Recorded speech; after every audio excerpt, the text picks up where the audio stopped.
अमरावतीकरांना अखेर उकाड्यामधून दिलासा मिळालाय। महिनाभरापासून असह्य उष्णतेने हैराण झालेल्या नागरिकांना 28 मे रोजी सायंकाळी अचानक झालेल्या मान्सूनपूर्व पावसाने मोठा दिलासा दिलाय। अमरावती शहर आणि जिल्ह्यामध्ये सायंकाळी 5 वाजताच्या सुमारास अचानक वादळी वाऱ्यासह पावसाने जोरदार हजेरी लावली। हवामान खात्याच्या माहितीनुसार हा मान्सूनपूर्व पाऊस असल्याचे सांगण्यात आलाय। गेल्या महिन्याभरापासून विदर्भातील अमरावती, अकोला, नागपूर आणि वर्धा जिल्ह्यामध्ये तापमानाचा पारा सतत वाढत होता। जीवघेण्या उकाड्यामुळे नागरिक अक्षरशः हैराण झाले होते। अचानक बरसलेल्या पावसामुळे वातावरण गारवा निर्माण झाला आणि नागरिकांनाही या पावसाचा आनंद घेत दिलासा व्यक्त केला। दरम्यान ग्रामीण भागातील ब्राह्मणवाडा, थडी आणि रेवसा परिसरात गारपिटीसह पाऊस झाल्याची माहिती समोर आली आहे।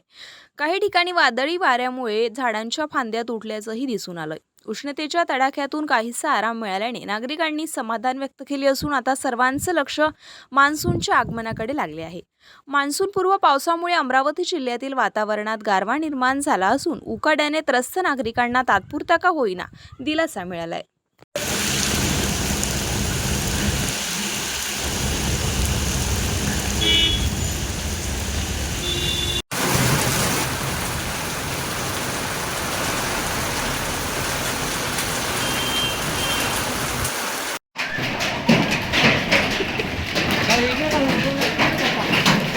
अरे रे रे रे